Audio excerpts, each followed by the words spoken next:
Good evening, everybody. Welcome to the April 6, 2022 Planning Commission meeting. We'll start the meeting with the Pledge of Allegiance. Commissioner Gower, would you please lead us?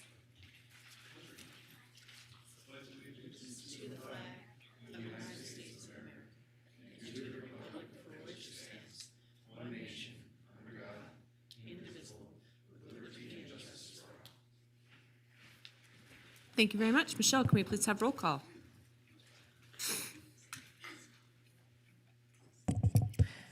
Alex Velto is absent. JD Draculich is absent. Peter Gower. Here. Mark Johnson. Here. Arthur Munoz. Here. Sylvia Villanueva. Here. Kathleen Taylor. Here. We have a quorum. Okay, thank you very much. Moving on to item number 3, public comment. Okay. For public comment, it should be noted for those in the audience that comments are to be addressed to the Planning Commission as a whole. Comments heard under this item will be limited to 3 minutes per person and may pertain to matters both on and off the Planning Commission agenda. Please note that the Planning Commission may not take action upon any matter not agendized for possible action on today's agenda. When you are called on for public comment, please state your name for the record and begin speaking.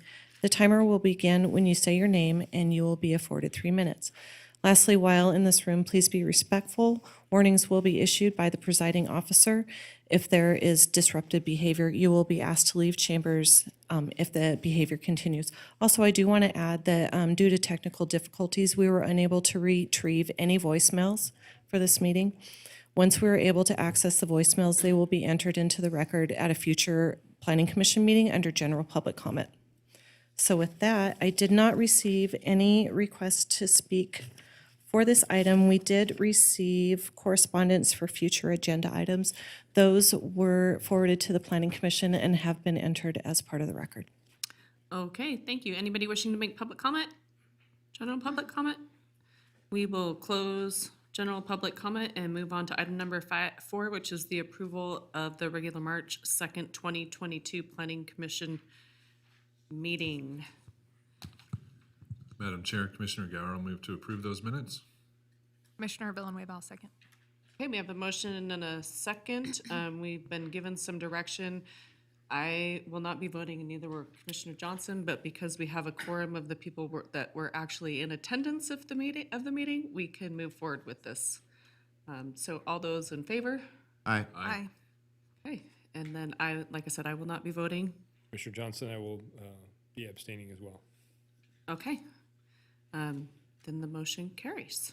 Thank you very much. We'll move on to item number 5, public hearings. Item 5.1 was pulled from the agenda, and we will move on to item 5.2, which is case number LDC 22-00051 Stone and Key. This is request for a conditional use permit. Do we have a presentation by the applicant?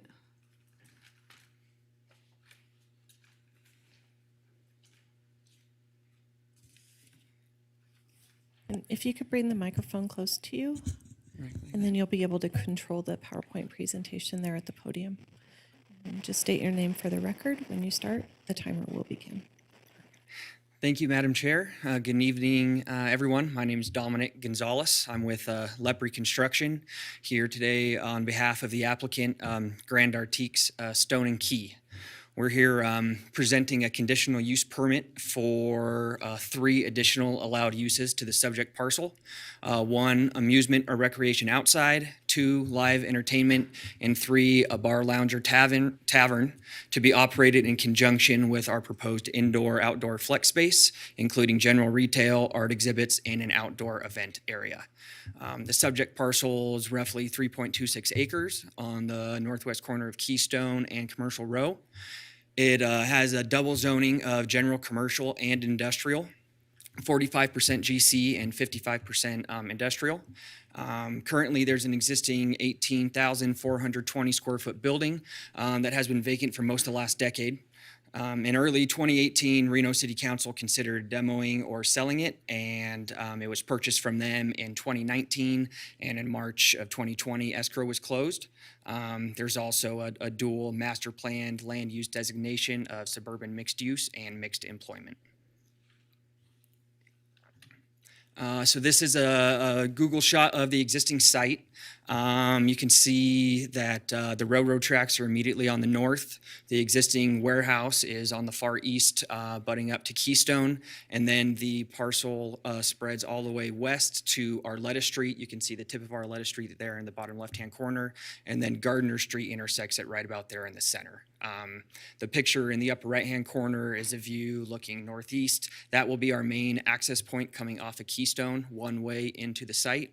And then there's another picture down there pointed the other direction where that stuff is stored. That's where our outdoor picnic area will be.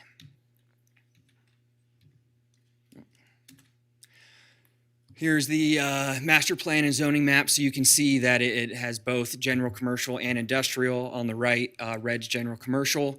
And as far as the proposed uses go that we're requesting, that is all falling under the general commercial side. So we do not propose any new improvements or requests for the additional uses on the industrial side of the parcel.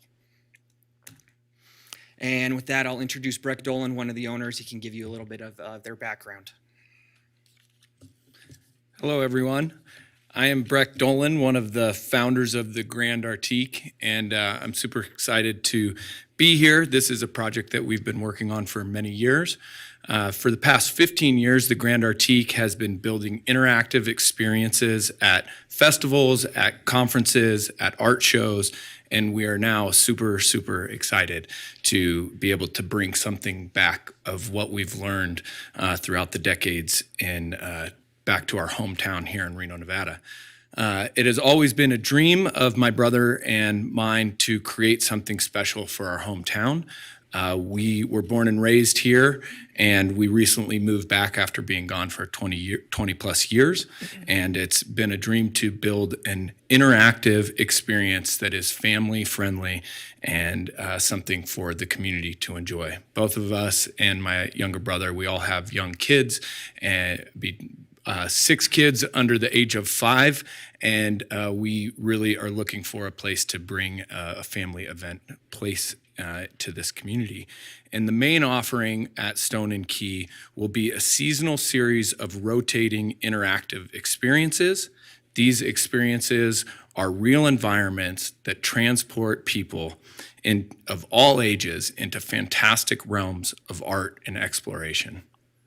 So guests will be able to purchase tickets via designated time slot throughout the week. And after the experience, guests will have the option to enjoy the outdoor seating area where there will be beverages, food trucks, and a kids' play area.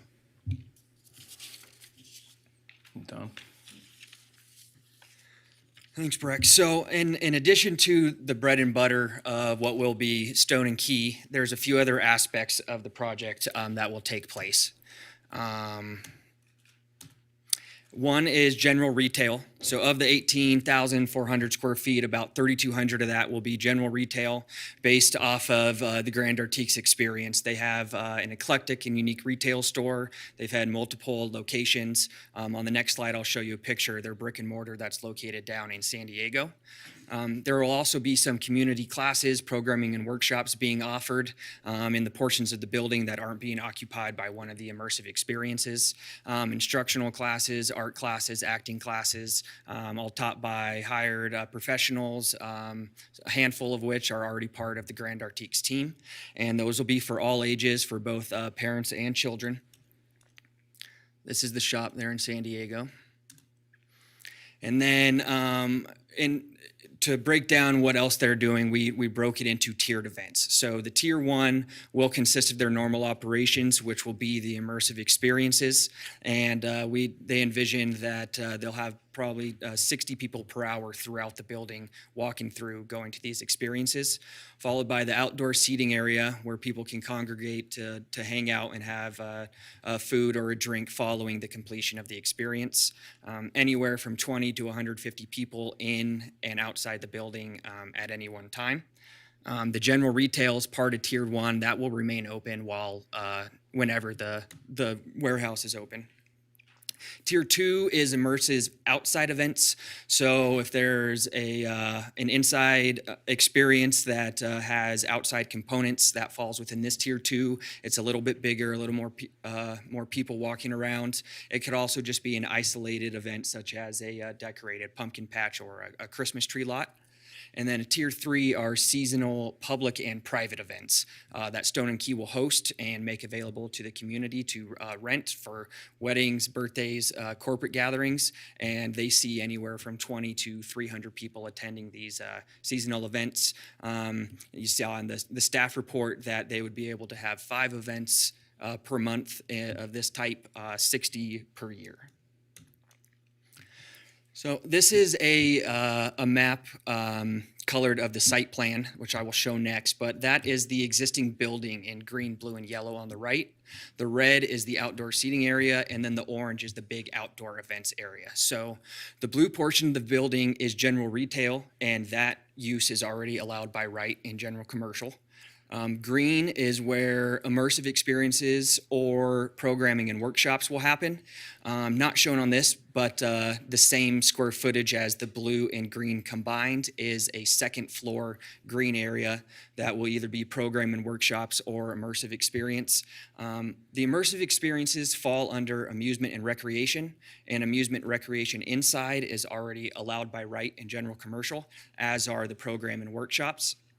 The outdoor seating area, as you'll see on a few renderings that we provided, is kind of where everyone's gonna congregate after they visit the experiences or go to the retail store. And that use is the bar tavern use that we are requesting for that area specifically. The orange is where you'd have either the Tier 2 events or the Tier 3 events. And since an immersive experience could spill outside, we needed the amusement or recreation outside use. So that is why that is part of this request. And the seasonal events trigger the live entertainment use that we are requesting. Those could either be outside or we see most of those happening inside in the yellow portion square footage of the building. That is a pre-engineered metal building that's attached to a wood structure, which is the green and blue. So here is the site plan. You can see the building, and just to the south, that is our one-way access coming off of Keystone into the site, going back to all of our parking spaces. Because this subject parcel is close enough to mixed-use downtown zone, they have a lot of parking reductions. So 28 parking spots are required by code for all of our uses. We have proposed 73, and that is what will be held to per the staff report if we get approved. So patrons will come in off of Keystone and park, and then they will leave down Gardner Street. There is also at the top of the page there's a 20-foot access, a 20-foot easement for railroad maintenance and construction if needed. 10 feet of that 20 feet is also a pre-allocated bicycle easement by the city of Reno that they can exercise. So we have incorporated that 20-foot easement into our site layout and design in the hopes that that can be used as a bicycle path in the future. Here's the landscape plan that shows all of our minimum requirements met by the city. We'll plant trees as far north as we can to get close to that 20-foot easement, and then just make the site look a lot nicer than it does right now. This is one of 2 graphics of a sound study that we conducted. I did watch the Glow Plaza Planning Commission meeting from last month, so I know that you guys were briefed on the decibels and 75 being that number. The orange that you see at the very bottom there, that is the closest residential zoned properties to our parcel. So here's a study showing our stage facing east. None of those properties fall within the 60 decibel limit that would be proposed by residential, but there's no residential around there. And then this is a graphic showing the speaker faced west, and you get a 70 there on the closest one, still not residentially zoned, so we feel comfortable that we meet all the requirements for that. And then I'll invite Breck up one more time for 5 minutes to go over our renders. Hello. So this is our beautiful site. We call this the activity area. And this activity area will be a flex space. We are not proposing anything to be permanent. And this is something that we would do on a regular themed basis, where we would have the kids' play area in the middle, a small stage for puppet shows, different types of performances, smaller performances, and then the shaded tent areas would be face painting, tarot reading, different types of immersive experiences. And then people can get their ticket at that little ticket booth there, walk in, have access to the kids' play area, all the different types of programming that we will have on the yard, and then be able to walk into the 19,000 square foot warehouse where more immersive experiences will be taking place. And as you see there, the bike path and plenty of parking in the back of that yard as well. Here's some food trucks, and on any bigger event, we would bring porta potties in to sit out on this part of the area, so that if any event of 300 people. And this is what the site looks like now. I own the bar on the corner of 2nd and Keystone with my two brothers. It's now Shanny Dolan's. It used to be Mama Bear's. And just by what we've done to that place, we've seen a lot of transformation in the neighborhood. And I believe that by bringing a family event center to this location, a lot of new activity and a lot of family events will be able to take place. So imagine what awaits behind these walls when this is approved. So thank you all for your time, and looking forward to learning from all of you and being able to help the community grow and make this dream come alive for Reno. Great, thank you very much. And do we have a presentation from Leah? Welcome. Hello, thank you.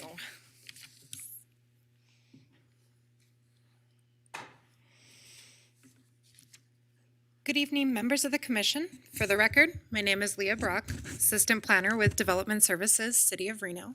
And this evening, I'm going to present the application for the Conditional Use Permit for Stone and Key. I feel like the applicant did a pretty good presentation, but I'm going to fill in a couple of the gaps here.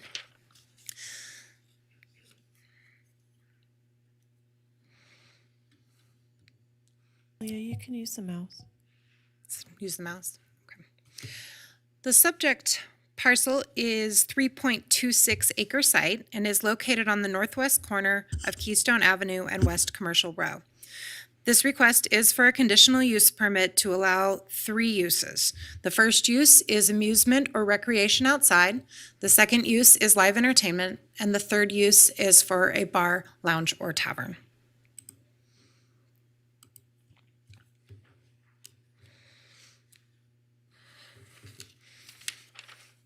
Key issues related to this request include compatibility of the proposed use with the surrounding uses and districts, conformance with the master plan, parking access and circulation, and public safety and welfare.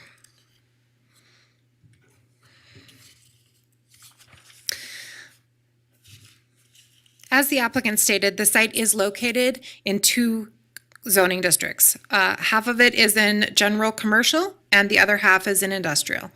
The existing structure and the majority of the proposed indoor-outdoor uses are located in the general commercial portion of the parcel. Land uses that surround this site consist of the adjacent train tracks to the north with a gas station north beyond that, an industrial flex building across Keystone Avenue to the east, and office and industrial buildings to the south and to the west. There are existing residential uses in the surrounding area, but the nearest residential zoning districts are multifamily, and they are approximately 350 feet to the west and 550 feet to the south. As proposed and with the recommended conditions, the project will be compatible with the surrounding zoning districts and land uses. The general commercial portion of the parcel has a master plan land use designation of suburban mixed use, and the industrial portion has a land use of mixed employment. The proposed use of the parcel will promote Reno tourism, attract artists and other creative entrepreneurs, support educational opportunities, and revitalize a blighted structure through adaptive reuse. As proposed and with the recommended conditions, the project is in substantial conformance with the Reno Master Plan and applicable master plan goals. Public Works has noted that the main access point on Keystone Avenue does not meet the spacing requirements from adjacent driveways and will require a design exception. Staff will support the design exception to allow for the proposed one-way access through the site. There are 2 additional access points from Gardner Street in Arletta to the south. Both roads currently terminate at the south side of the subject parcel. The applicant is proposing a one-way entrance off of Keystone Avenue and an exit to the south off of Gardner Street.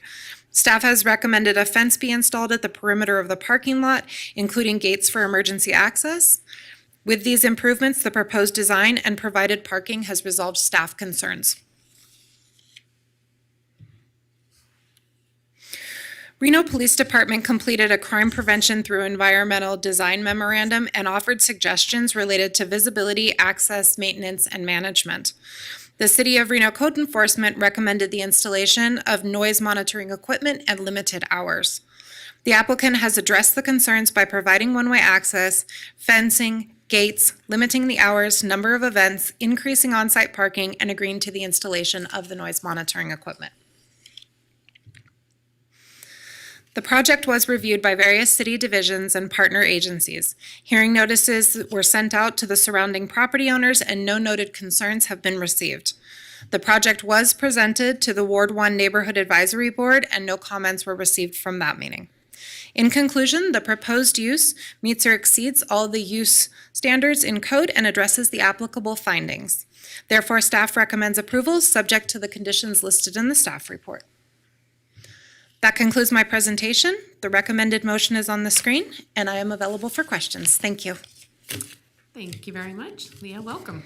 Thank you. I don't know if this is your first planning commission meeting. Second. Okay. Thank you. Commissioners, let's have disclosures. We will start with Commissioner Gower. Thank you, Madam Chair. No disclosures. Commissioner Meadows, for the record, no disclosures. Commissioner Villanueva, I visited the site. Commissioner Johnson, no disclosures. Commissioner Taylor, I visited the site. Michelle, do we have public comment for this item? I did not receive any request to speak forms, nor did I receive any correspondence. Okay, we will close public comment and bring it back to the commission for questions of either the applicant or Leah, who would like to get us started. Madam Commissioner Chair. Johnson. Thank you. Just a question, I think the first question for Dominic. Yeah. You would. Just point of clarification, so the exit on the south side of the site, is that actually two-way traffic? Can you enter Yes, from there as well? Yes. Okay, just wanted to clarify that. And then I have a question for Leah as well. Just,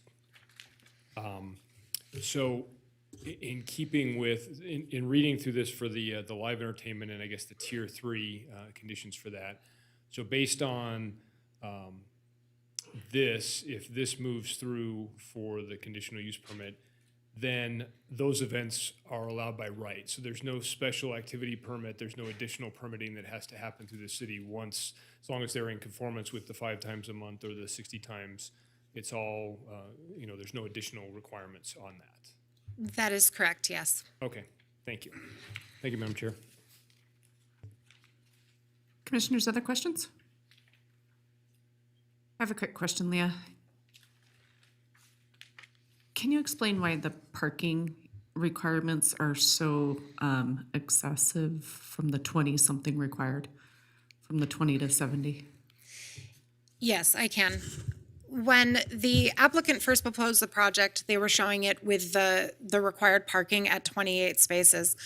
But as we look deeper into that, there's not on-street parking in that area, and there's also not a lot of pedestrian access through the sidewalks that area. There's also no bike lanes in that area. So to assume that people are going to travel to that location on foot, by bike, at this point in time, it's probably not going to happen.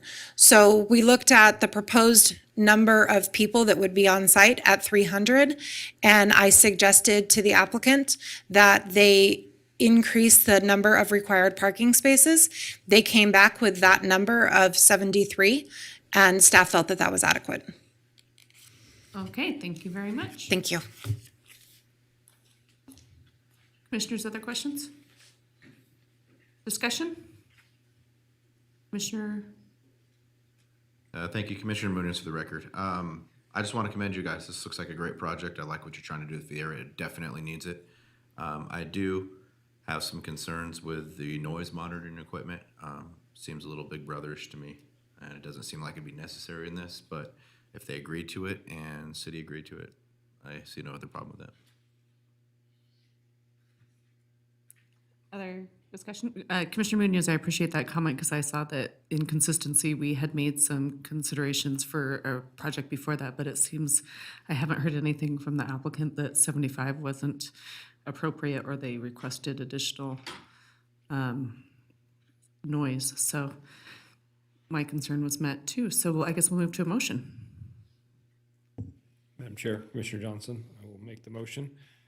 In case of LDC 22-00051 Stone and Key, based upon compliance with the applicable findings, I move to approve the conditional use permit, subject to the conditions listed in the staff report, and based on those conditions, I can make all of the findings. Commissioner Gower will second. I can also make all the findings. Okay, great. We have a motion and a second. Any further discussion? Okay, all those in favor? Aye. Aye. All those opposed? Great. Motion carries unanimously. Thank you so much. Good luck with your project. Thank you.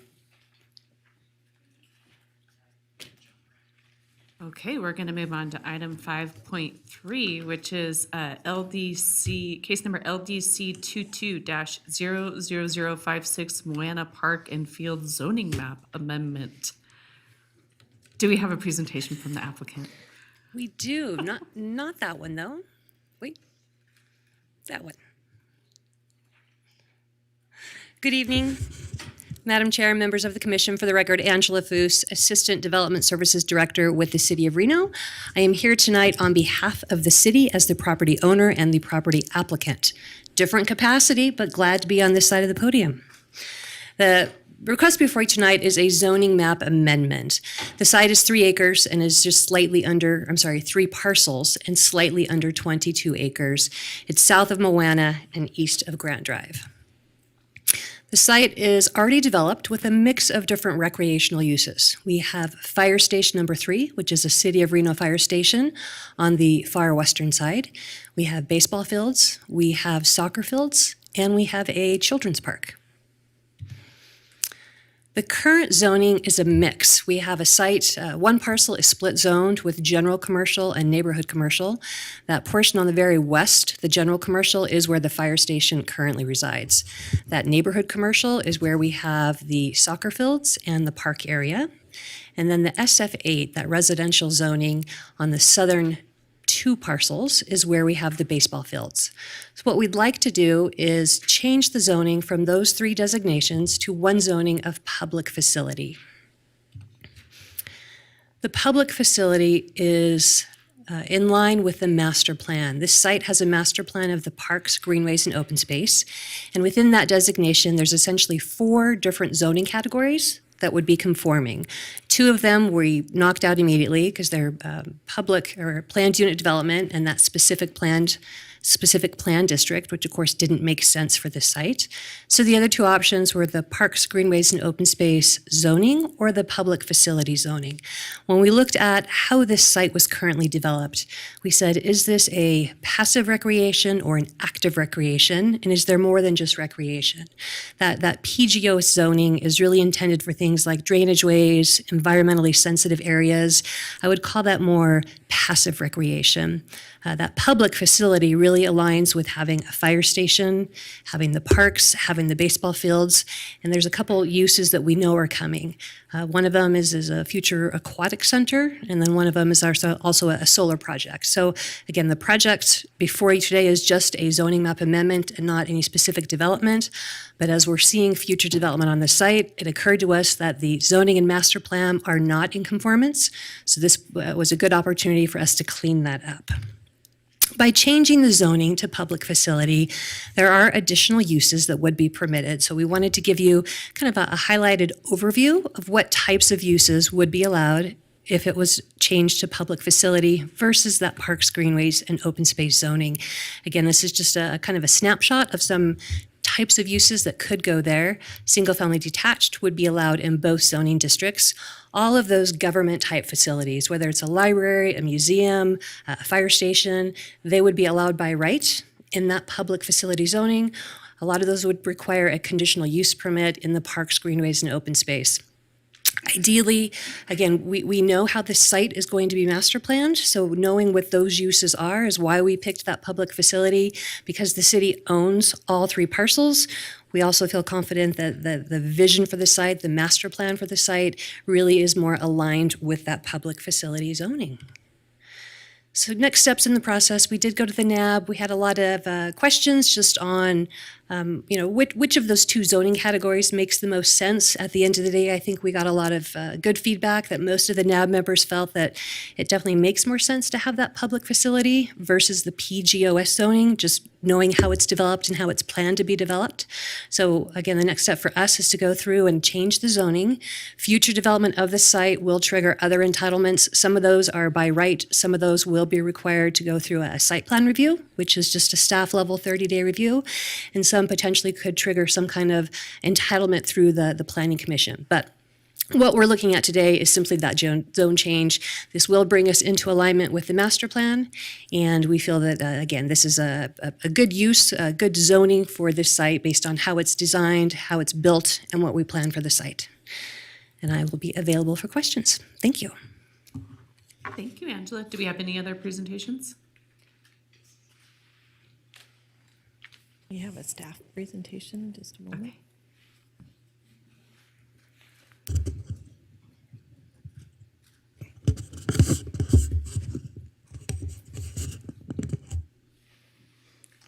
All right. Hello, everyone. This is the first time I've been up here, so I apologize if I can't be heard. Just let me know, and I'll speak up. I'm Joey Winter, an associate planner with the Department of Development Services. That's for the record. Joey, move closer to the microphone. Thanks, Michelle. And before starting my presentation, I just wanted to talk a little bit about my role in the presentation tonight and provide some clarification, because this isn't typically what you all see with an application before you. So this is a city-owned parcel, and the application is by the city on behalf of the city. Like any other private applicant in the city is required to go through the rezoning process and can't just change the land. So that's why Ms. Foose and Mr. Wilson are here tonight on behalf of the applicant. And then like any other application or rezoning application that comes in, staff and some outside agencies evaluate and analyze the request. That's my role. And I wrote the staff report in your packet, and I'm here to give this presentation tonight, and that's what my presentation focuses on. So I'll jump into it. Having said that, Ms. Foose pretty much covered everything we like to see an applicant cover. So I'll try to be as brief as possible. Here is the site on the left. Again, we've established where it is. Site's about 22 acres, and the request tonight is a zone change. It's only a zone change. There's no development request in at this point. And the key issue with this request is master plan conformance. Site's about 22 acres, as I said. The request is to go to that public facility zoning, or PF, and those are the 3 existing zoning districts that we've established on the screen as well. Here it is on the left is the existing zoning. You can see it's sort of a hodgepodge of residential and mixed use uses in the area. And on the right is the blue public facility zoning, which is what we're looking to go to that conforms with the master plan. So here it is. The master plan designation for the site is Parks, Greenways, and Open Space, or PGOS. That's the green area. That's the existing master plan designation. There are no proposed changes to master plan designations tonight. And again, the proposed zoning conforms with the master plan. The 3 existing zoning designations do not conform with the master plan. So here are the findings on your screen that need to be made. The general findings, staff can make all those findings. The 2 specific ones for zoning map amendments are at the bottom. I'd be happy to give further clarification on this if necessary. And here is the recommended motion on your screen. Again, tonight, Planning Commission's role is to make a recommendation on this request to City Council, and that is what the recommended motion is for approval. That concludes it for me. I'm happy to provide any further information or answer any questions, and thank you so much for your time. Thank you, Joey. Commissioners, let's go into disclosures, and we'll start with Commissioner Johnson.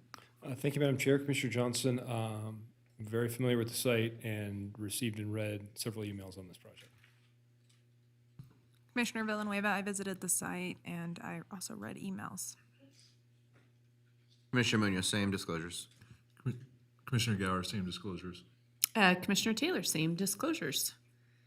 And it looks like we have one request to speak form. Fred Tournay? Close enough.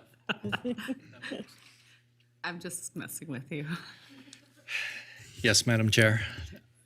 My name is Fred Tournier.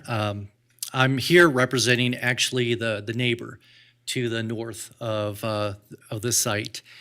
And so, again, my name's Fred Tournier. I own Reno Hive co-working spaces. So I own 2 of them in town, one in downtown Reno, just down the street, at first in Arlington. Just a disclosure that Alex Veto is a member of the Reno Hive. So he is at the Arlington site, but he's not here. So just wanted to disclose that. So I have approximately 185 businesses incubating in our site, and one of our newest locations is 255 West Moana Lane. So if you recall, that building was kind of like an old shoe. It needed a lot of help, so we went in there, and now it's close to being completely full in the past couple of months. And so when we heard about this zone change, this is an easy one. This is a conformance with the master plan. So I do support the changing of the zoning to PF, public facility. But there's a couple things I just wanted to bring up, even though this is a flag change from a bunch of different zoning districts to public facility. It's also a city-owned property, approximately 22 acres in the middle of town. It's an infill development. So as planning commissioners, you are responsible, in charge of the master plan under Nevada revised statute.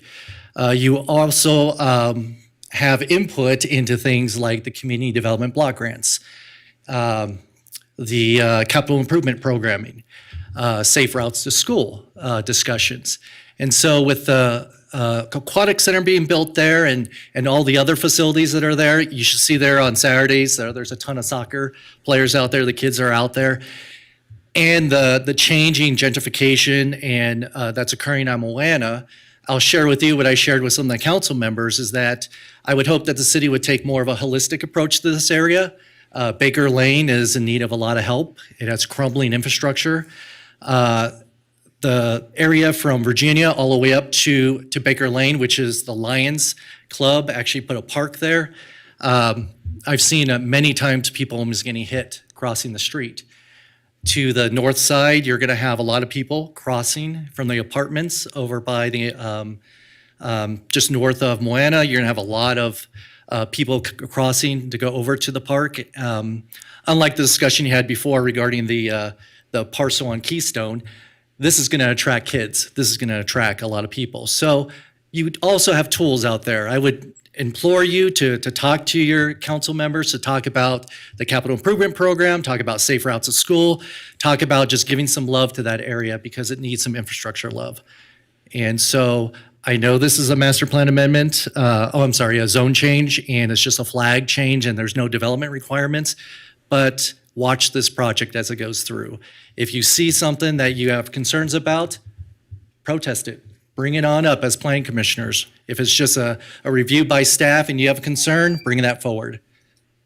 And with that, I support the zone change. Thank you. Thanks, Fred. Good to see you. Thanks for being here. Anybody else wishing to make public comment? Okay, we will close public comment and bring it back to the commission for questions of either the applicant or Madam the Chair. applicant. Can we just go back to public comment real quick? Sure. I just wanted to state that we did receive correspondence. Those were forwarded to the planning commission and have been entered into the record. Thank you, Michelle. We'll close it again. Questions, Commissioner Gower? Thank you, Madam Chair. Quick question for staff, I guess either Joey or Angela.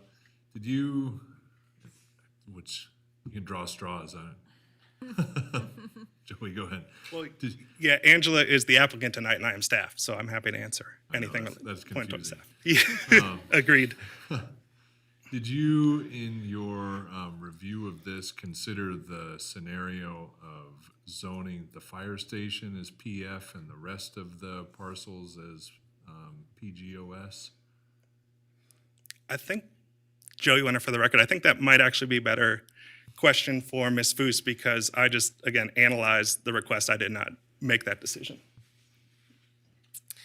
We spent quite a bit of time going over which zoning category best fits the needs. And because that PGOS is called out to be more of the passive recreation, we didn't feel that it really fit the baseball fields, the soccer fields. I mean, those are very active uses where you have a lot of people coming, you have a lot of cars coming, you have a lot of parking. Again, future use of a aquatic pool, that's very different than just trails and drainage ways, right, generally speaking. So when we look at a lot of our big parks around town, Idlewild Park, Mayor's Park in the North Valleys, those also have a public facility zoning. And we felt because this is much more of an actively used site rather than a site that's kind of out really just providing trails to another location, that the public facility better fit the types of uses that are there and that we anticipate in the future. Could, if I could, Madam Chair, just following up on that, could the Parks, Greenways, and open space zoning accommodate the Aquatic Center and some of the other uses that are anticipated on the site? I mean, I guess the question is, what are we gaining with the PF that the Parks, Greenways, and open space doesn't provide? And again, when we look at from the definition of parks, greenways, and open space, this type of use doesn't fit that definition. When the city defined where parks, greenways, and open space zoning, what that should include, this type of active park use wasn't part of that definition. So we felt that the public facility really fit the definition of how the site's being used and planned to be used. And as you mentioned, it sounds like there's a consistency component. So Correct. the city's looking to zone this property consistent the way it's zoned other similarly active recreation parks in the city. Exactly, that's correct. Okay, thank you. Thank you, Madam Chair. Commissioners, other questions? Commissioner Johnson? Thank you, Madam Chair. I guess I'll run this one past Angela as well. Just, it's an interesting map that goes up there. There appears to be some, I guess, public roadways that go right down second base. There's, I guess, can you explain how or why we're not also looking at some level of, potential street abandonment or some change to this that would maybe make that a contiguous parcel as a part of this? Yeah, at this point, that hasn't come up internally as part of the discussion. It may down the road. From a development perspective, because we're not doing development with this application, it's strictly the zone change. Bigger picture, when we're looking at how this area as a park, how it will be master planned and designed, we're going to take a lot of that into consideration. We have overhead power lines we're looking at. We have sidewalks we're looking at. We have that odd, use of streets running through the site that we'll look at. So when we look at those bigger development potential, we're going to look at those types of issues. Okay, and so then just maybe as a clarification, does the city own any of the additional parcels around here? We do not know. think that's I think I'll save the rest for discussion. Thank you, Madam Chair. Other questions, commissioners? Commissioner Villanueva. Thank you, Madam Chair. This question is for Ms. Foos. Hi, good to see you again. So I know you mentioned the Aquatic Center. Does the city have other plans for this site? What type of, is it just the Aquatic Center? What type of stuff do we foresee? The big one right now up for discussion is the Aquatic Center, and that's really been in process for quite some time, a couple years, and it's finally coming to fruition. We also have a solar project, which is going on the parking lot area next to the fire station, just south of the fire station. That doesn't really affect the uses, but just from a design perspective, we'll be making improvements to that parking lot. We'll be adding landscaping, again, adding solar basically parking areas. So there's a number of those types of things happening. We'll be making some improvements to the soccer fields as part of this whole kind of redesign. So all of that will be coming in pieces. Like I said, some of that will trigger probably a site plan review, depending on how that all unfolds, which doesn't come before Planning Commission, but does go through a process, a public process. And then if we abandon those roads, that abandonment would go through City Council. And does the city plan right now to sell any of that? Right. I mean, it doesn't seem like it, but I figured I'd ask just for the record. Other improvements to the area? No, just sell the property to auction it off or anything like that. No, so all of the three parcels are actively used. I mean, the big ones are the baseball fields. That's a very heavily used baseball field, very heavily used soccer fields. And the park that's currently there is the area that will be converted to the Moana Pool Aquatic Center. Okay, great, thank you. Thank you, commissioners. Discussion, or Commissioner Gower. Thank you, Madam Chair. If I could just ask a quick follow-up question on that. We had some public comment. Fred made some good points. Can you give us a kind of a baseline understanding in terms of what the city is anticipating in terms of capital improvements in that area to support, recreation use and access to this property? Yeah, the big things are going to be improvements to the parking lot on the west side. So right now, there's a parking lot just south of the fire station, and it is definitely in disrepair. So when we come in and make improvements, that will be lighting improvements and striping and landscaping, ADA access. So all those things that parking lot currently doesn't have, we'll be putting in as part of a separate project. With the Aquatic Center, that will be full site improvements. So that's where we're looking at sidewalks, landscape strips, parking, ADA parking, and we're going to have a little park in the middle of the parking lot. So there'll be major improvements to that portion of that parcel. We are probably not doing major improvements to the roads on the east or the west. That right now, that's not in our CIP, but just developing the site with those immediate improvements will be a huge, I would say, facelift for that park.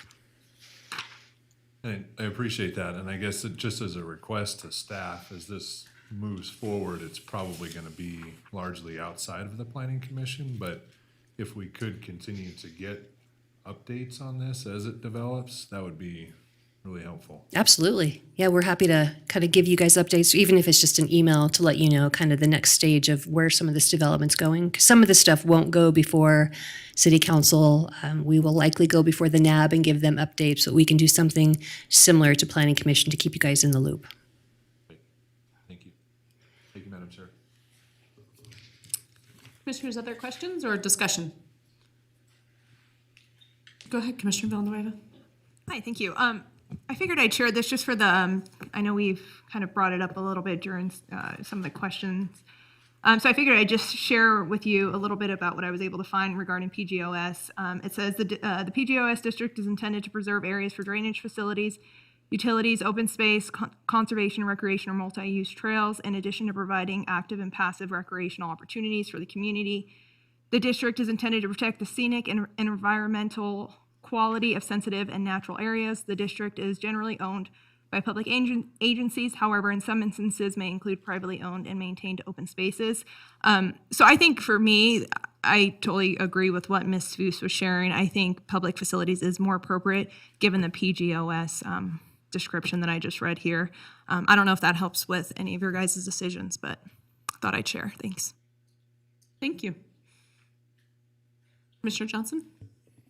Thank you, Madam Chair. I appreciate that, Commissioner Villanueva.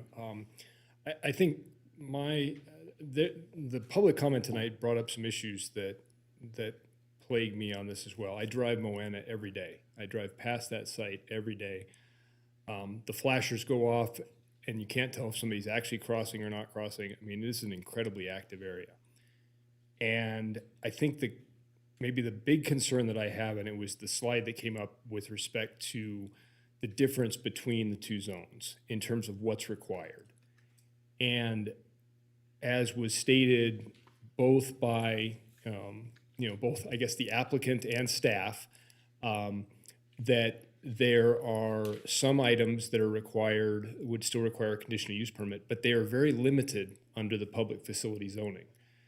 And the concern I have is that this is an incredibly busy area, it's an incredibly active area, and there's essentially not that, and I'm not saying this as a knock on what the city's going to do, I'm just concerned that there's not a lot of oversight in terms of what's going to be a huge public amenity going into this site. With the pool has been talked about for as long as I can remember, and the fact that it's moving forward is fantastic.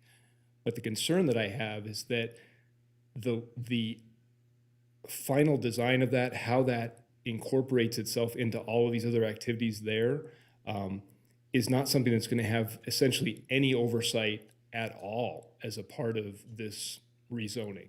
They're talking about a master plan and everything that's going to go in there, and most of that stuff I think is perfectly acceptable. But it's a master plan that is happening at the city level without necessarily that big public review. So I guess that is my concern with an active site that is going to have a lot of development on it and is essentially going to be done without, done by the city, but without a lot of city oversight. So that's where I appreciate the appropriateness of the zoning, but in this case, and the fact that some of these other active places like Idlewild have had, they're done. These are built out places. We're not coming in with big improvements there, so they are active, but they're already zoned this way. Here we have an opportunity to look at what's going to be pretty much a master planned area, but all we're going to get out of this is the occasional update and a NAB presentation.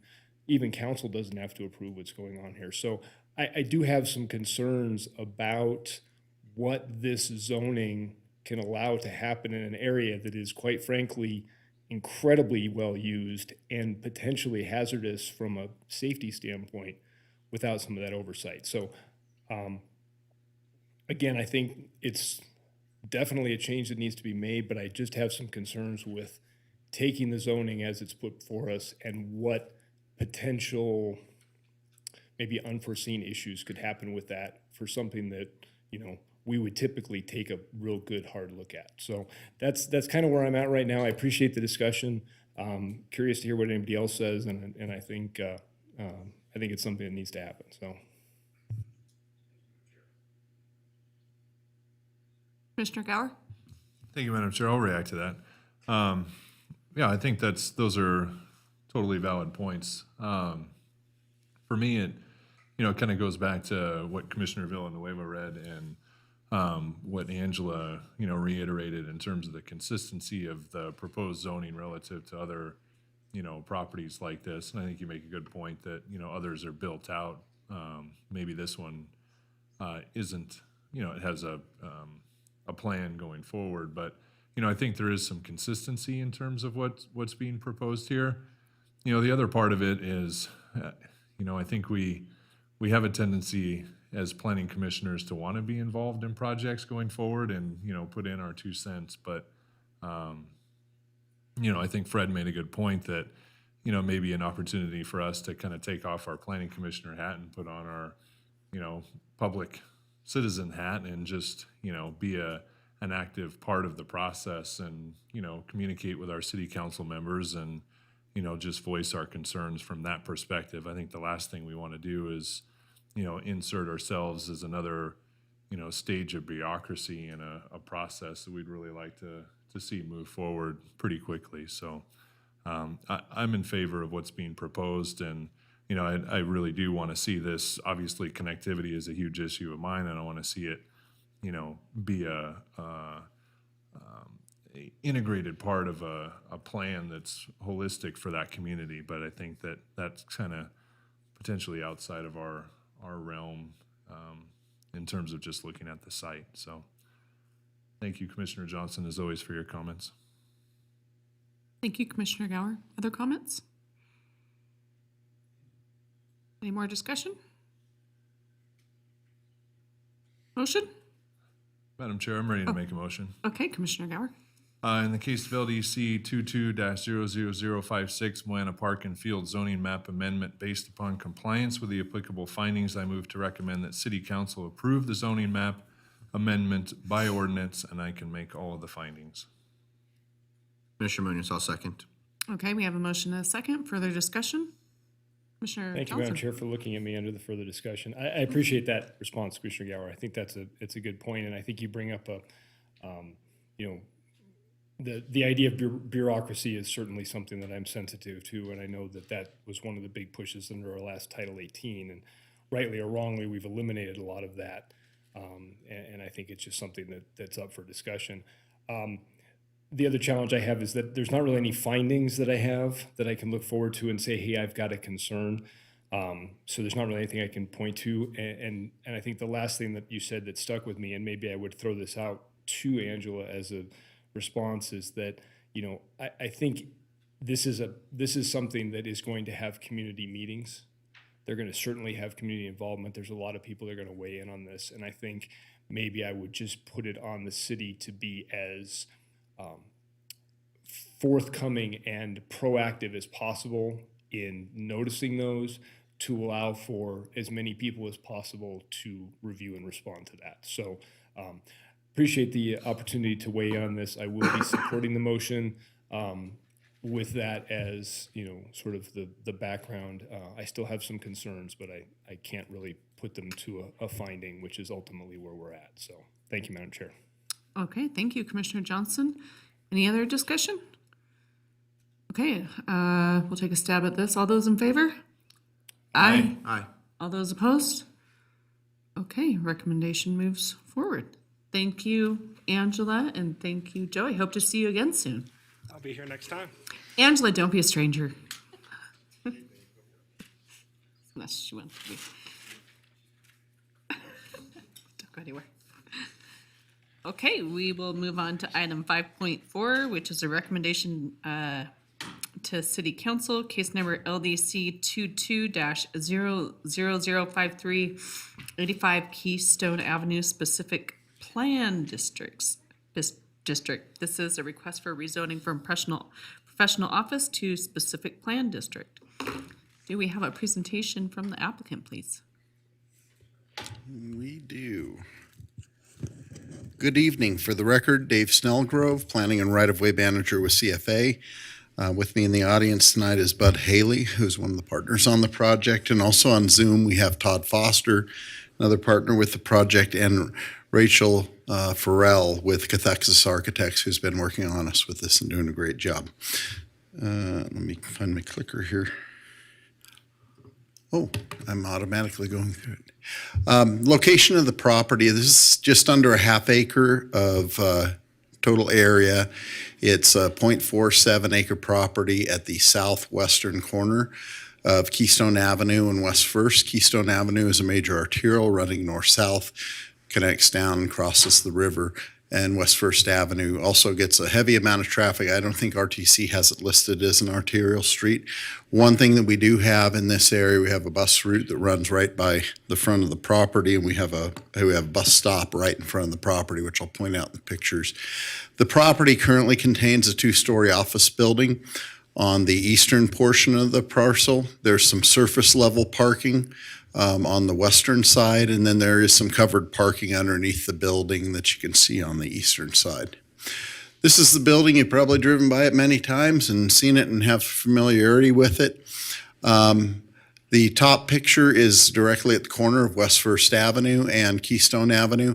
There where that street, you have the arm with the traffic signals with First Street Light, but that street light that's right in the middle of the building, there is a bus stop sign on that. That is where the bus stop is located.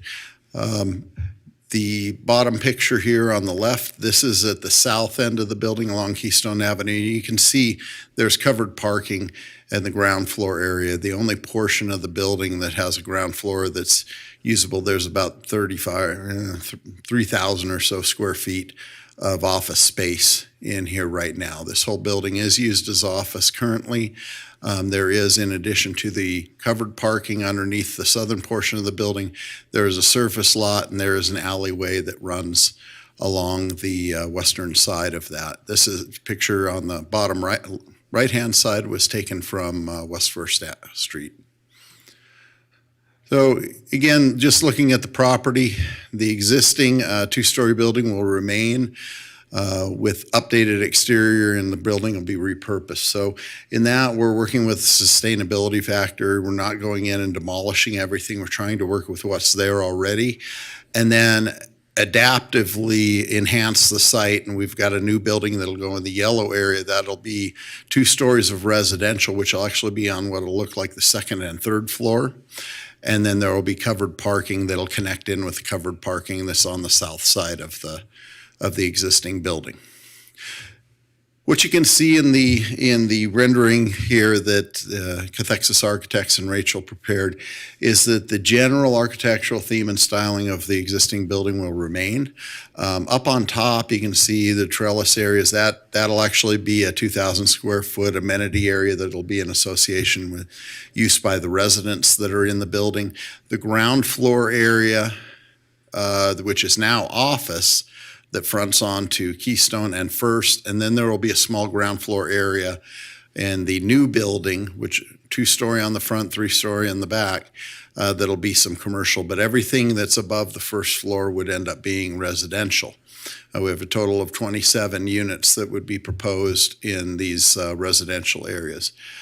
This just gives you a little more breakdown of, this is looking from the alley side, so you can see that parking takes up most of the ground floor of the new building.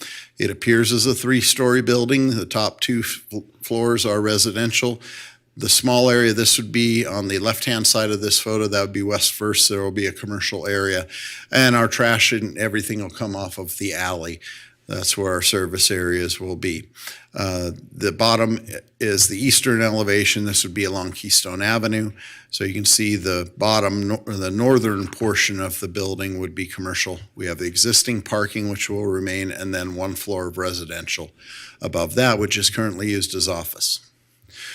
So the general site plan, you can see how this parking here this is the existing building on the bottom portion of the image.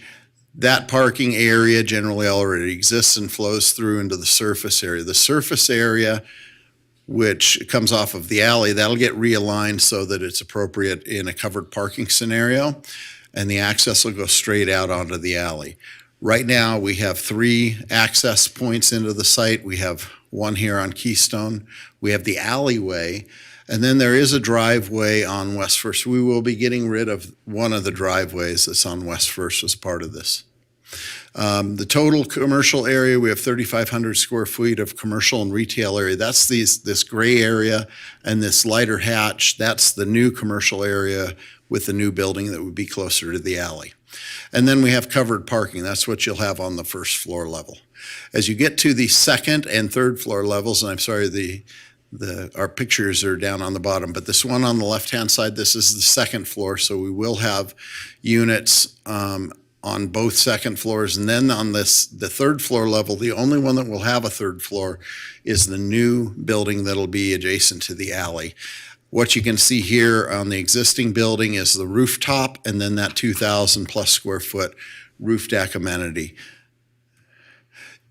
Patio seating and vibrant streets, that's one of the things that we're trying to get to with this.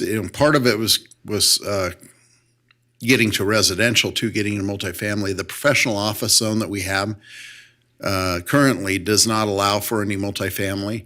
Doesn't allow for live workspace or multifamily dwellings. So we needed to look to a zone change, and part of what we're trying to accomplish with the commercial, there's only 3,500 total square feet, basically 3 areas, one 12, one 1,300, and one about 900 square feet. These are not really big areas, but trying to get some street vibrancy along Keystone Avenue. And these are just some examples of areas that are around the city. You know, one up by the University of Pub and Sub, and some over in Midtown, actually 2 in Midtown, and then one over not horribly far from us at the Brewers Cabinet over off California, and that weird intersection that we've got. So the master plan of the property is suburban mixed use. Suburban mixed use allows for the primary use of a mix of commercial and residential uses. We do feel that we meet that. And also secondarily, it notes medium and high density residential, and goes on with some other use. We feel that we're meeting that as well. The existing zoning on the property is mentioned at PO.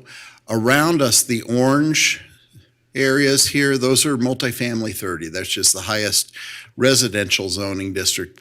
You can go into a mixed use zoning that allows for some different uses, but the MF 30 is our nearest adjacent properties around us. There's some general commercial that goes in an area out First Street and then also out 2nd Street. All this red is general commercial. And the item that you saw earlier is just up here. That's that mixed zone. We had the commercial and it had the industrial on the back.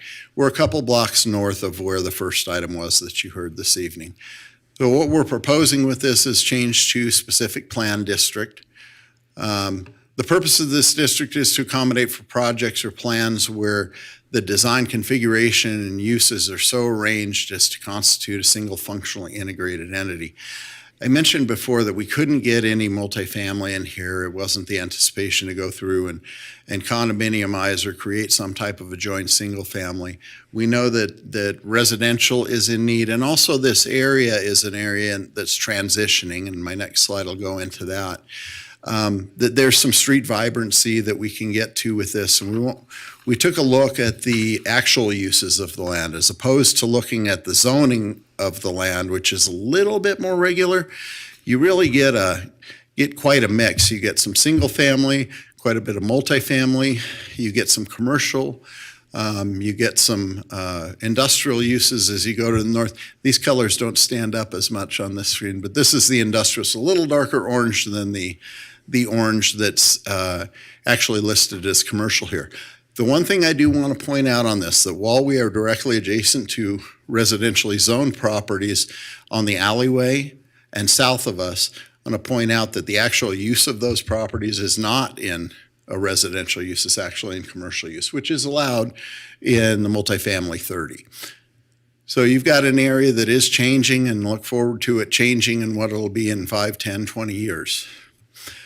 Why did we choose an SPD? Originally, we submitted an application that had a general commercial zoning request.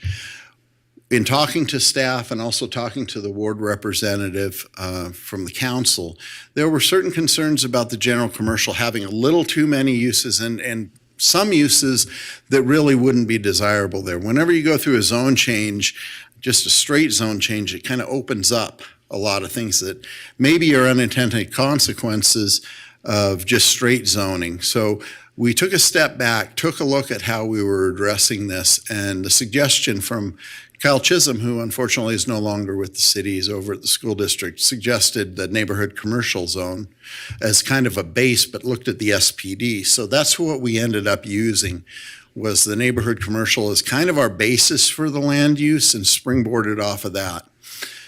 So as you go through the SPD handbook, the one thing that the neighborhood commercial uses, it has a lot of similarities to the professional office zone, but it does allow for multifamily, which was one really big one for us. And it also has very similar uses to the professional office zoning designations. So what we're proposing is that we'd springboard off of the neighborhood commercial zoning, and we'd allow all those uses, whether they're requiring a conditional use permit. Now, in the back of the staff report, you can go through the tables. There are very few that require a conditional use permit, but all the uses that are allowed tend to be very significantly light, and they're very appropriate near residential uses, which we do have some in the area that are remaining. I figure that those will change in time. But then we have certain limitations. So we have additional allowed uses with operational standards. So we do allow for food and beverage uses, including bars, lounges, and taverns. Now, we have hours operations. What we tried to work with staff was take a look at what the typical conditions of approval in terms of hours, some of the operational parameters, and security issues that come out of conditions of approval, and try and incorporate those into the handbook. We also have live entertainment allowed, which has certain hours limitations. You'll notice when you go through the handbook, we actually don't allow any amplified music or amplified entertainment outside. That could only be done indoors. And then we have hours limitations when any performance is outside. And I think we stopped at 8 p.m., where even if somebody was out there playing an acoustic guitar, that they would have to stop at 8 p.m. They could go inside, but they have to stop the outside end to be sensitive to the adjacent uses. There are certain uses that we identified needing a conditional use permit, and non-residential uses operating between 11 p.m. and 6 a.m. That's actually code issue, but we didn't want to have it misunderstood that you just get everything by right. There are certain hours limitations that we do have. Package alcohol sales, transitional living facilities, urban farms would all need a conditional use permit. And then we have certain prohibited uses. These are uses that are typically allowed in the neighborhood commercial zone, some by right, some by conditional use permit. And we said, at this location, these probably don't make as great a sense. Auto repair and service, we're trying to focus more on the transit. And as I mentioned, that we have the bus stop right out in front of this. We're hoping that more people are getting on transit. Mini warehouse just didn't make sense altogether there. So this is in part of the handbook and in classifying out the uses. So we believe that the project has a reuse and repurposing of the building that brings forth sustainability. I know we're going to have to create a new building on the eastern or western portion of the site, but trying to adaptively reuse that existing building is something we feel is a big positive. We're trying to create more street activity and vitality. And part of this is with the allowance and use of outdoor dining, outdoor patio seating that do have certain limits on them to be sensitive to the existing surrounding neighbors. But we would like to see that is allowed. And we do have limits on certain uses to try and make sure that there is that sensitivity. So with that, I will close my presentation. I'll be available for any questions. Thank you. Grace, do you have a presentation?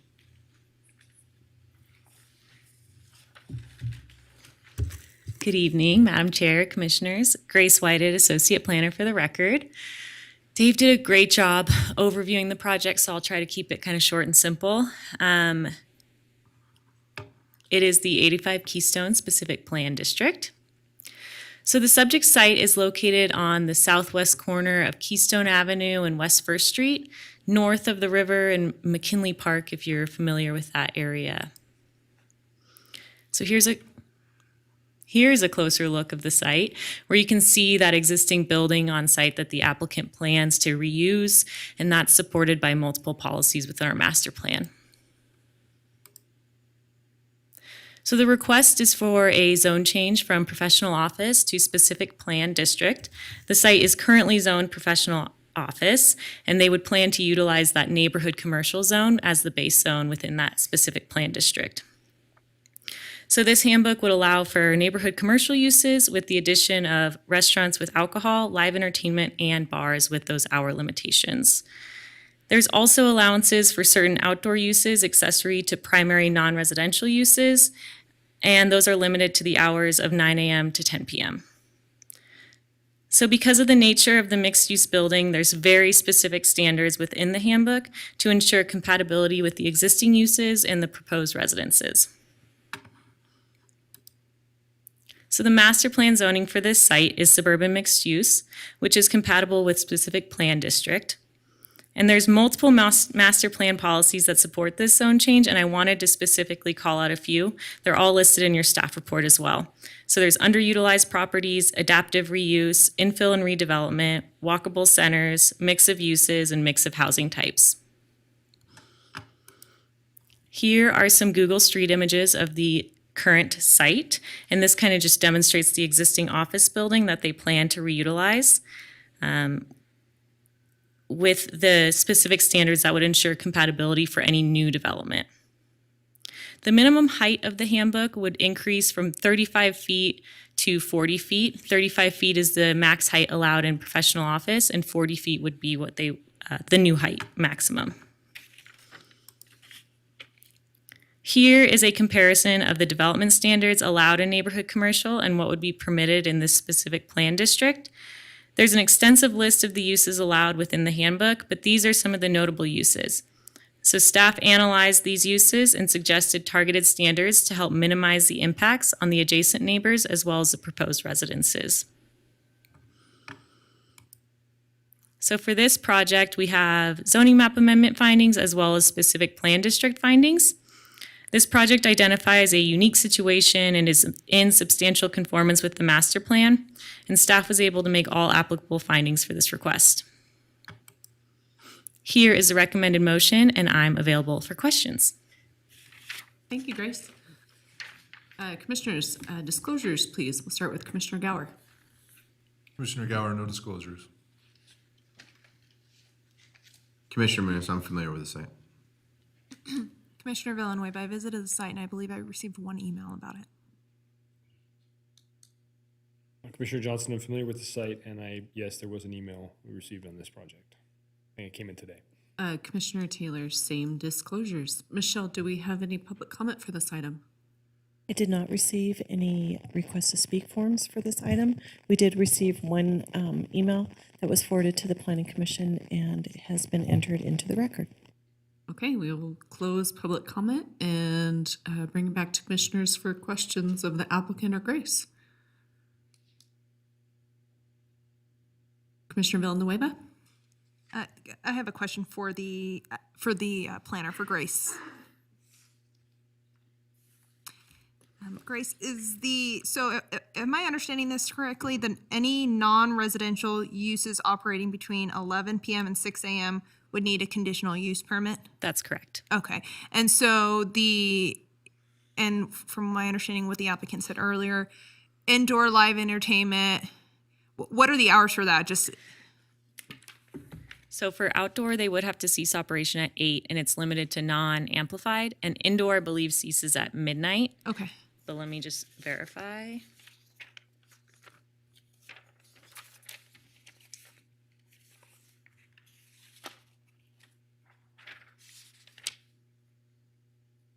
$11 p.m., sorry.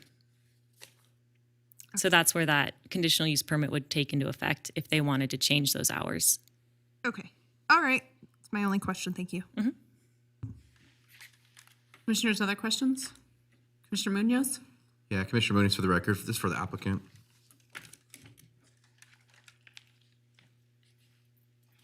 Now, I know we're going for a zone change here, but you specified how many units were going to be here when this is completed. How many is that? 27. 27. Is what is proposed. How many parking spots would there be? I think there's 28 total. We're in the level 1 parking district. Okay. And that requires 1 per unit. Okay, no further questions. Thank you.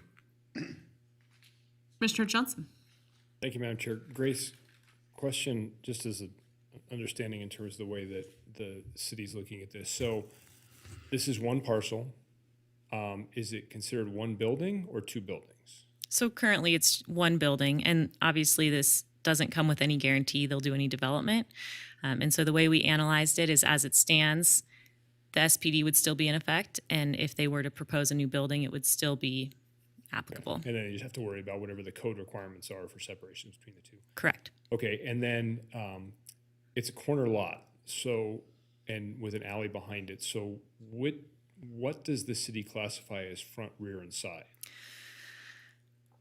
Yes. So That was, for, my eyes rolled too, thinking about the question, so I'm glad I'm not the only one that I'm has to think about picturing that that for a moment. little thing in code that has all of our irregular shaped lots. So I believe it would be 2 fronts, a rear, and a side. Okay, so is the alley? A rear. It's a rear yard. Okay, that's what I wanted to look at. So based on that, there is a 10-foot setback requirement within any of these options from the alley property line. That's the, that's the rear one. So when it abuts an alley, our code does allow for a 0-foot setback as long as there's 24 feet of backup space. So a lot of the alleyways within the city are 20 feet, and that accounts for typically a 4-foot setback when it abuts an alley. Okay, thank you. And then Dave, I have a question for you. Thank you, Grace. Appreciate that.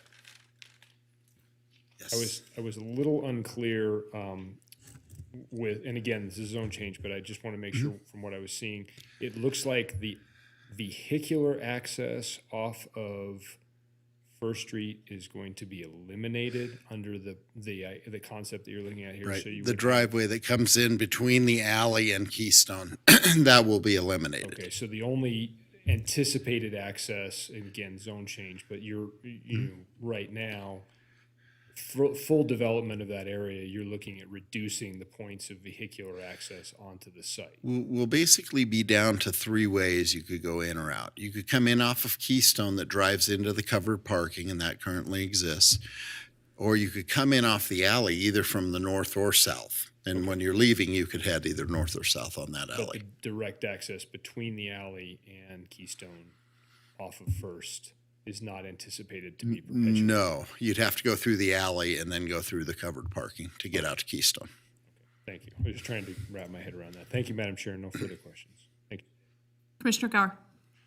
Thank you, Madam Chair. Question for staff and Grace. It's not really project specific necessarily. It's more procedural. I think this is what, the 3rd specific plan district zone change that we've seen in the last month or two. Is this a trend that staff is seeing, and is this, I see you smiling, is this indicative of the potential need for a more comprehensive change to our code to, expand or contract the types of uses that are allowed in something like neighborhood commercial, so we're not,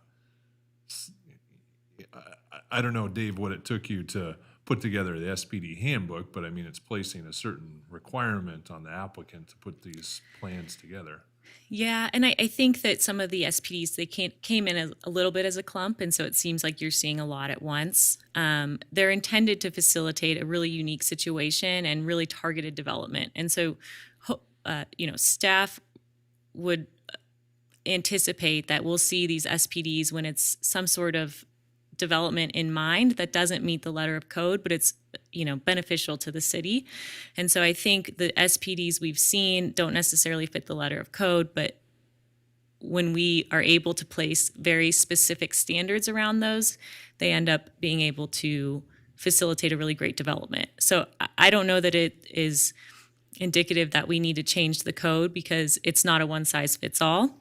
But we have seen a number of SPDs come in lately, and we'll see how that goes, if that answers your question. It does, and I appreciate that feedback. I guess my concern with it is that the types of projects that are coming in under the SPD are ones that, I think as a city we want to see in generally, mixed use, higher density, reduced parking requirements, things like that. And it seems like it's, using the SPD as, an option to get around our standard code. So that's why I asked that question. But, I'm deferring 100% to staff because you're reviewing these as they come in. It's just a trend that I've noticed.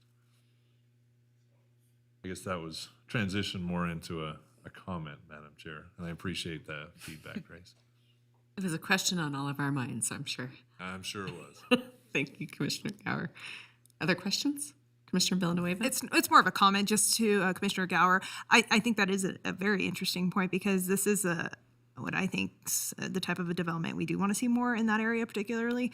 And it's interesting that we do have to see it through SPD, but it works. So I don't know if that's a problem or I guess we'll see, just like Commissioner or Grace stated earlier, we can wait and see. But that is interesting.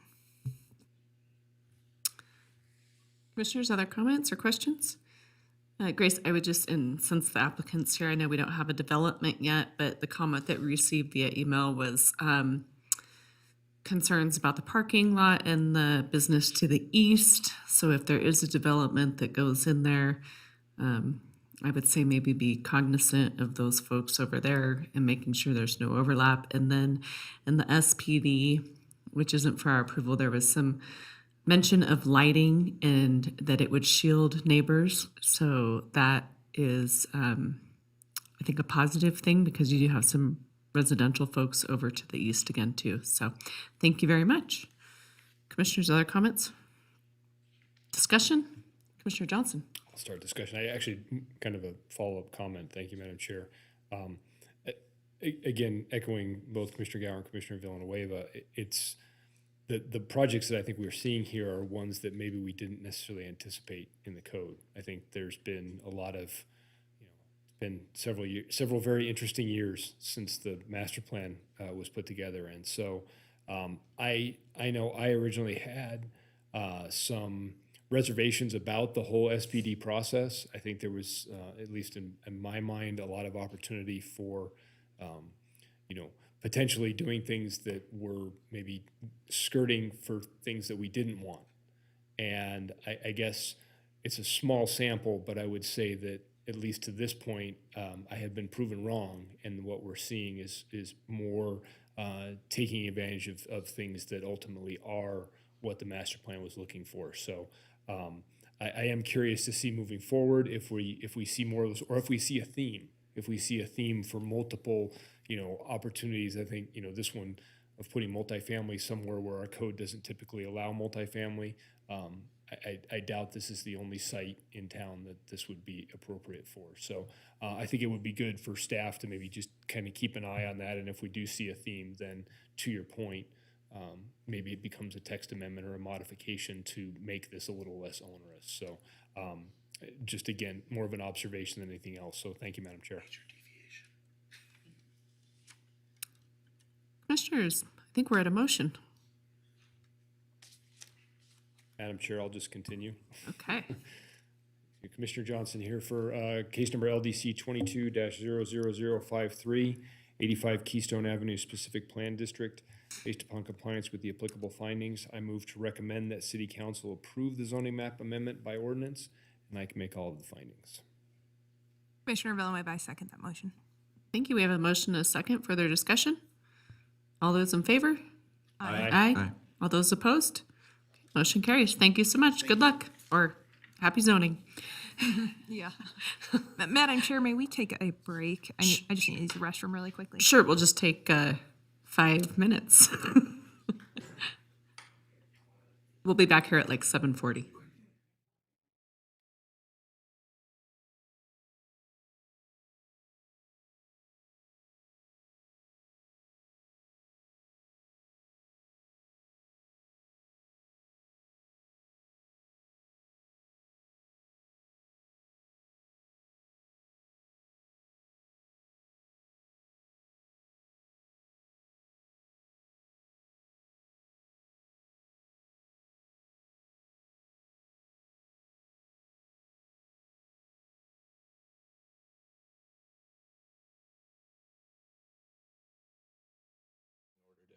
Go get up to code enforcement.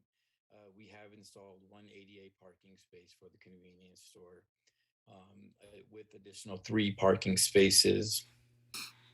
There is also bicycle parking that is located right in front of the store.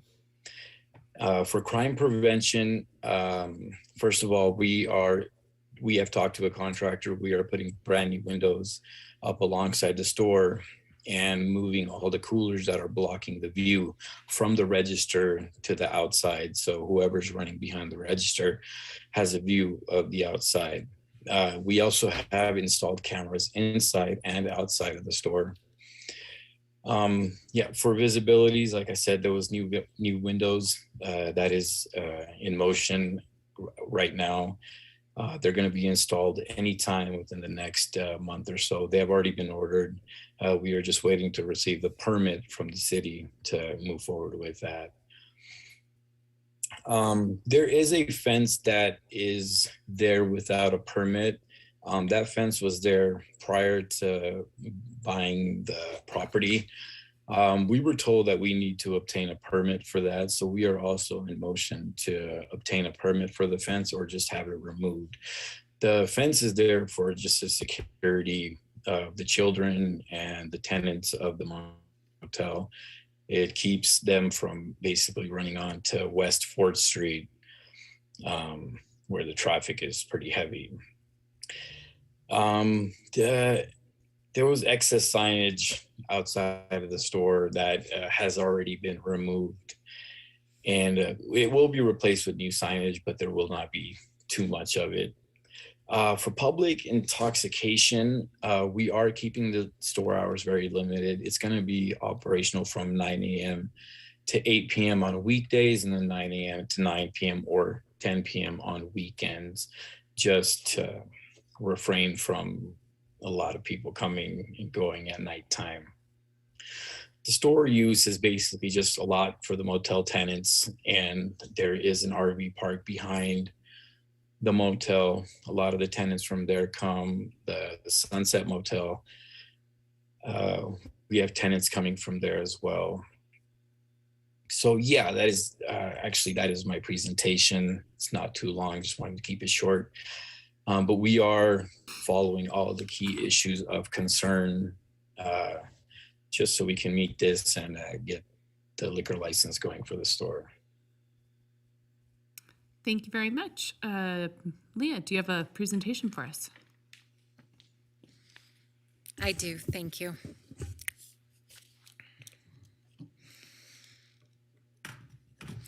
Again, good evening, members of the commission. For the record, Leah Brock, Assistant Planner. I am going to follow up on the applicant's presentation there with just some additional information regarding this application. Oh, it works. The subject parcel is 1.09 acres, and it is located on the northwest corner of West 4th Street and Cemetery Road. The applicant is requesting approval of a conditional use permit to allow packaged alcohol sales as an accessory to the primary use of the convenience store. The sale of packaged alcohol as an accessory use requires a conditional use permit if it is within 500 feet of a residentially zoned property, primary or secondary schools, public parks, or a facility licensed by the state of Nevada for drug and alcohol abuse. The subject parcel today is located approximately 350 feet from a multifamily residential zoning district. Key issues related to this request are compatibility with the surrounding zoning and uses, conformance with the master plan, and public safety and welfare. The site is located in the mixed-use urban zoning district. Surrounding uses include self-storage facilities on 3 sides, which is to the west, north, and across Cemetery Road to the east. Behind the self-storage facility, sort of to the north, is the mobile home park that the applicant was referring to there. The applicant has indicated that the majority of their customer base is comprised of long-term residents of the motel, residents of other motels in the area, and the mobile home park. As proposed, we feel that the project will be compatible with surrounding zoning districts and land uses. The subject site has a master plan land use designation of urban mixed use. When a conditional use permit is required for the sale of packaged alcohol as an accessory to a primary use, 10% of the retail floor space must be dedicated to the sale of fresh or frozen perishable foods. The applicant currently sells perishable foods and, as proposed, will dedicate 20% of his floor space to the sale of the perishable food, therefore exceeding the requirements in Reno Municipal Code. The dedication of the 20% of retail floor space to the sale of the perishable foods brings the application into conformance with several of the guiding principles of the master plan, including food sales and access and security. As proposed, the project is in conformance with the master plan land use designation and the applicable goals and policies. Public safety and welfare is really the main key issue of this application. Reno Police Department completed the crime prevention through environmental design memorandum and cited several concerns related to natural surveillance, visibility, designated parking, criminal activity, perceived safety, and pedestrian safety and access. Code enforcement also cited concerns related to the access, the outside storage, the unpermitted fencing, excess signage, and refuse. The subject parcel is located approximately 1,200 feet out of the Safescape buffer area, but application of the Safescape regulations are recommended to ensure public safety, reduce criminal activity, and improve the natural surveillance of the property. Staff has provided 18 recommended conditions of approval to resolve and mitigate the concerns related to public safety and welfare. Those resolutions include applying the Safescape regulations, prohibiting the sale of single-serve alcohol products, and generally bringing the property into compliance with Reno Municipal Code. The project was reviewed by various city divisions and partner agencies. A courtesy notice was sent to the surrounding property owners, and no noted concerns have been received. The project was presented to the Ward 1 Neighborhood Advisory Board, and no comments were received from that meeting.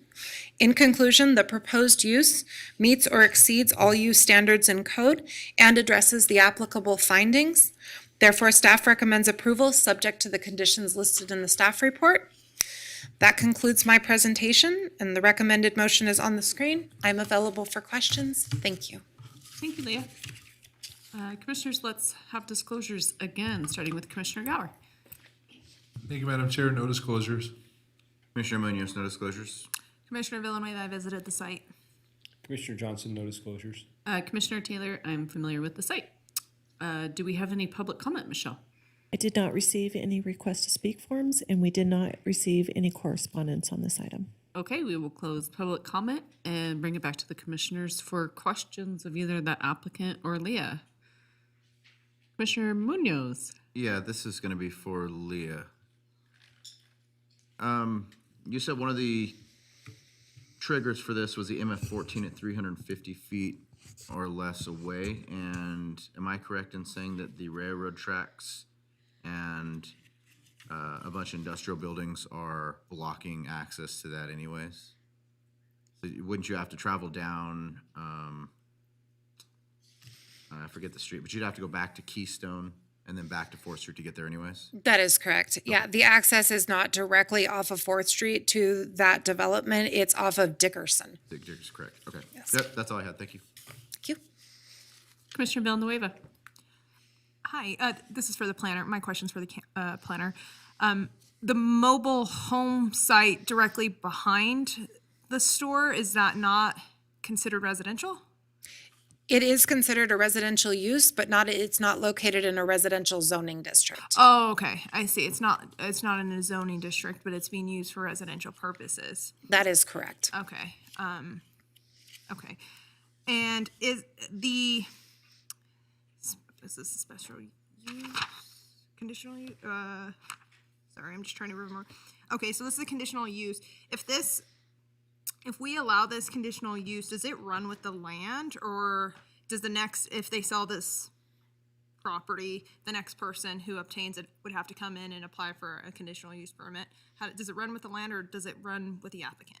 It runs with the land. It would be approved on this parcel regardless of owner. Okay.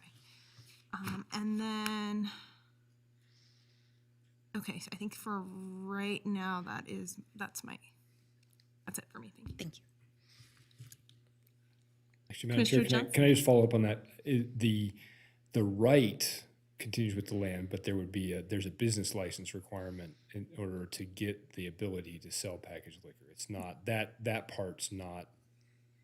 That is correct. The business license and the liquor license are separate from the allowed use. Okay. Essentially, we would just be saying that this use has been approved through a conditional use permit specific to this parcel. Thank you. Commissioner Villanueva. Yeah, I'm sorry. Can you clarify that? I'm trying to understand. Say that one more time so I can make sure that I process it. The conditional use permits always run with the land. Okay. However, the applicant will still have to obtain, any applicant would have to obtain a business license and the liquor license. So should this applicant sell the business in the future, the new applicant would be entitled, per this CUP, should it be approved, to apply for that liquor license and that business permit. Okay. Great. Thank you. Commissioner Gower? Thank you, Madam Chair. Leah, the applicant brought up during his presentation hours of operation for the store, and I didn't see anything about that in the staff report. Was that something that you considered or thought about adding a condition to that effect?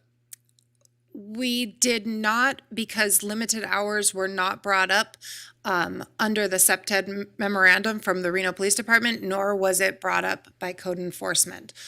So we crafted the stipulations based on their comments, essentially. Okay, thank you. Go ahead. So to that question, to Commissioner Gower's question, what are the current hours of operation for purposes of, I think he said it was 8 p.m., right? It ends in 9 to 8, is that? Okay. Yes, and the hours of operation allowed in that zoning district would be from 6 a.m. until 11 p.m.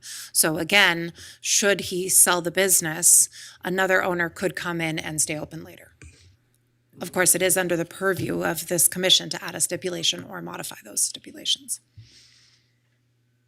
Okay.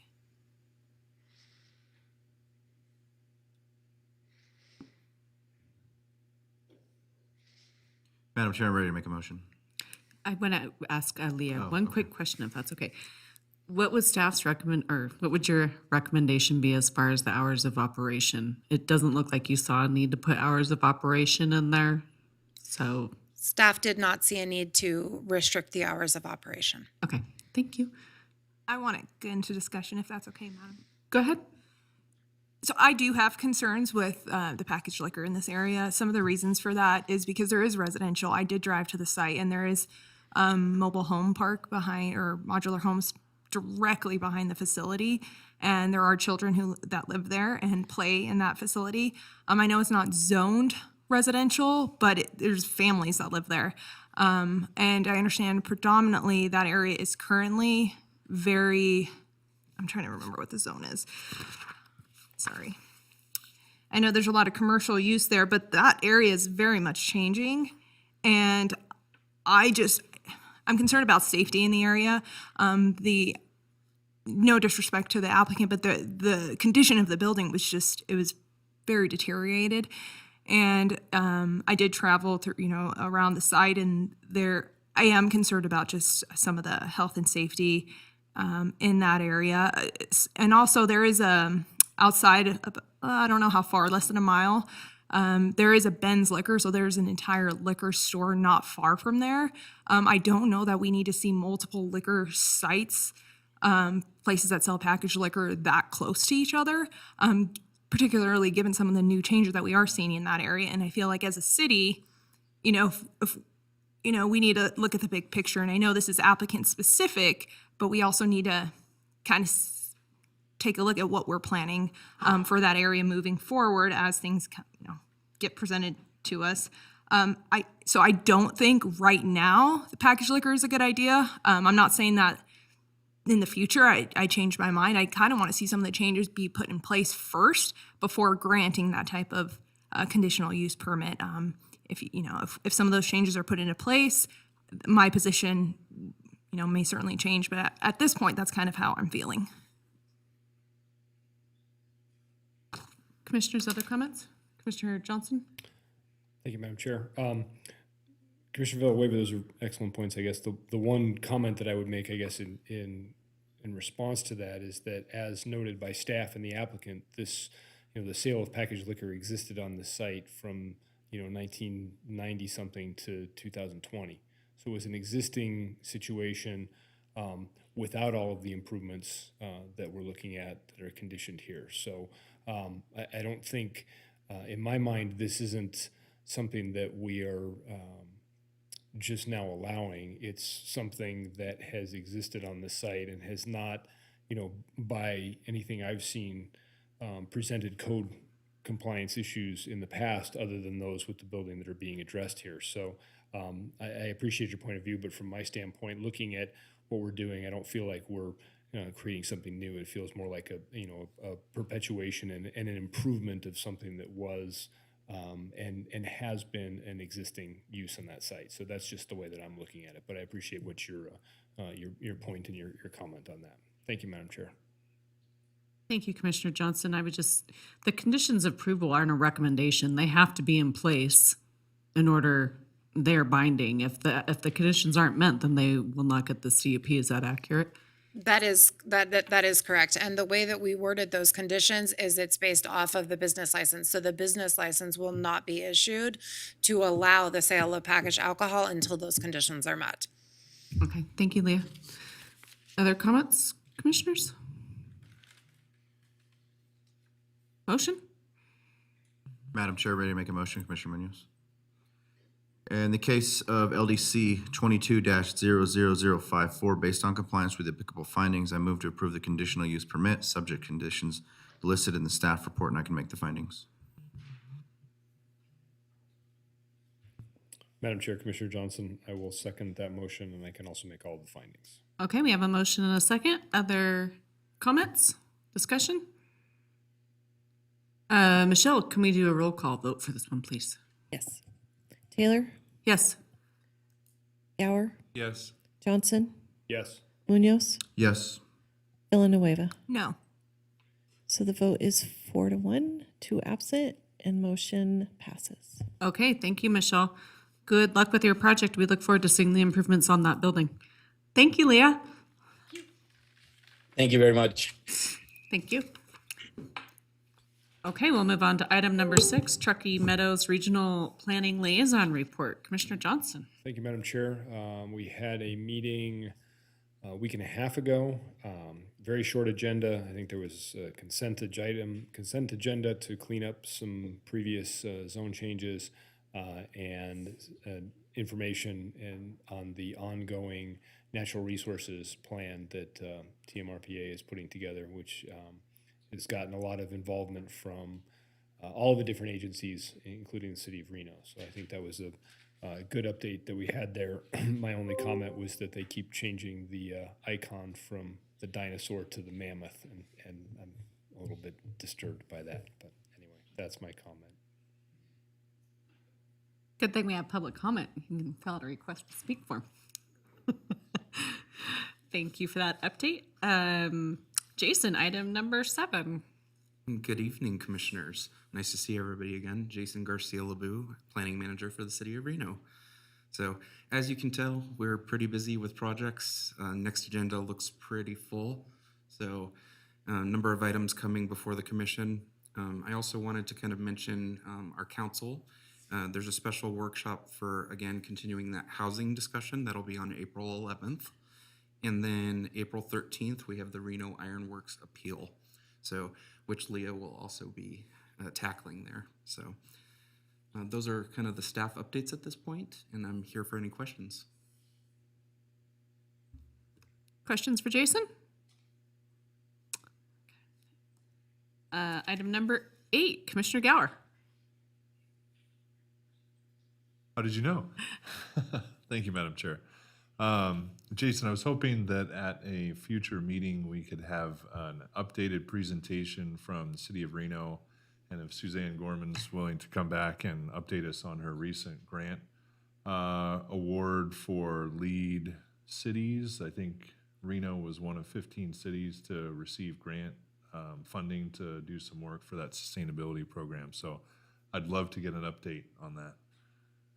Sounds good. We'll look to add that to our May calendar. So excellent. Thank you. Commissioner Munoz.